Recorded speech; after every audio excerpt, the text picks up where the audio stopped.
ازيكم عاملين ايه؟ يا رب تكونوا بالف خير. صلوا على رسولنا الكريم. وتعالي اقولك ازاي تطلعي كيلو زلابيا من كوبايتين دقيق.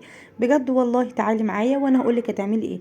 بصي يا ست الكل، عندك المقادير بالظبط بتاعه الزلابيا دي، سهله وبسيطه وما فيهاش اي اسعار بقى خياليه ولا خزعبليه ولا اي حاجه خالص.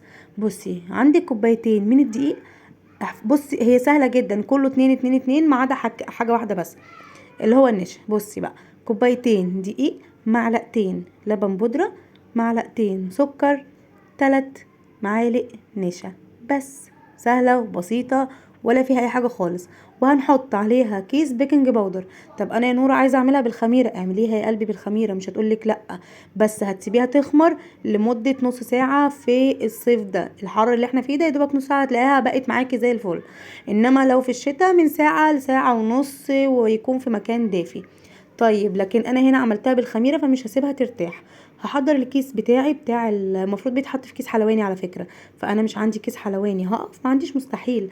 جبت كيس بتاع السندوتشات العادي بتاع المدارس ده، وهبدا اشتغل فيه. طيب بنحط قد ايه ميه؟ وهل الميه دي دافيه ولا ميه عاديه؟ بصوا، ميه من الحنفيه هي زي ما انت شايفه، احمد ابني بيجيب لي ميه من الحنفيه عادي جدا. انا استخدمت قد ايه هنا؟ انا استخدمت كوبايتين ميه عشان انا بحبها سايله، مش بحبها تقيله. طيب انا بعرف اتعامل بيها كده تمام، لاني مش اول مره اعملها، فانا بحبها كده. بنحبها هشه، بنحبها بتاع ده مقرمشه زياده عن اللزوم. طيب انا المفروض هعمل ايه يا نوره؟ العادي الطبيعي تحطي كوبايه ونص لكوبايتين الا ربع ميه. كوبايتين الدقيق بياخدوا من كوبايه ونص لكوبايتين الا ربع ميه بس. لكن انا بزود الربع التاني ده علشان انا بحبها سايله كده. طيب بالنسبه للسيرب بتاعي، السيرب بتاعي 3 كوبايات من السكر، عليهم كوبايه ونص من الميه، وعصره الليمونه والفانيليا، وبتسيبيهم على النار من ربع لتلت ساعه. شكرا كده. زي ما انت شايفه اهي، بص الزلابيه دورت وبقت زي الفل ازاي. دي اول طريقه انا بعتمدها، والطريقه الاساسيه اللي انا بحبها المقص. بتبلي المقص في الزيت. طب الزيت يا نوره سخن؟ لا، الزيت ما بيكونش سخن قوي. الزيت انت بتكوني مسخناه ومهديه عليه النار. تمام تمام، زيت غزير حلو، حله صغيره عندك او طاسه او اي حاجه، المهم زيت غزير. زيت يبقى كتير كده عشان تتعمل بسرعه.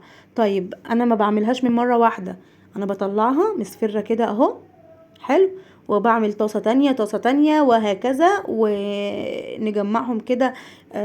اللهم صل على النبي، مصفرين اللي هو يدوبك تحسي ان هما ما بقوش يلزقوا في بعض. خلاص دي ما بقتش تلزق في اختها وما بقتش تلزق في التانية. خلاص اطلعها من الزيت على طول، وابدا احط طاسة غيرها. وبعد كده هنعمل ايه يا نورة؟ بعد كده بقى هنبدأ نجمعهم تاني مع بعض. وهنا بقى المفروض انتي اول مرة دي ما تحطيش كتير عشان بيلزقوا. انما لما اجي احطهم تاني مره عادي، كتري براحتك بقى، تاني مره دي تكتري براحتك. بصي هنا انا بوريها لك، بصي هشه ازاي من جوه.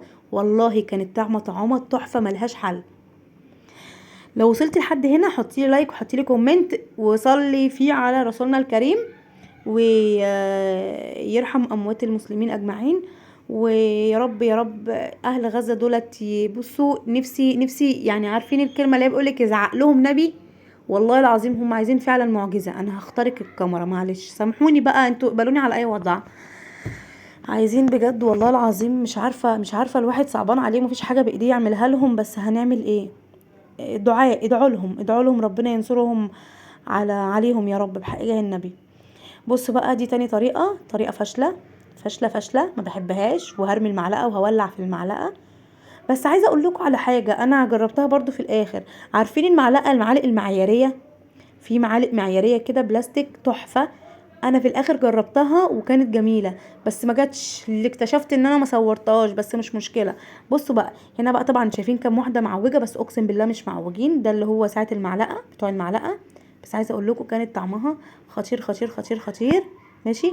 وصوص الشوكولاته هبهدل بيه الدنيا دلوقتي، بس مش مشكله عادي، ايه يعني ولا يهمني، ما انا اللي بمسح وانا اللي بعمل، محدش بيجي يمسح لي. حلو. يبقى اول طبق ده حاطين عليه سكر بودره، وحاطين عليه صوص شوكولاته، صوص فراوله عادي يا نور، عادي اي حاجه براحتكم، والله العظيم الصوصات دي والحاجات دي براحتكم خالص.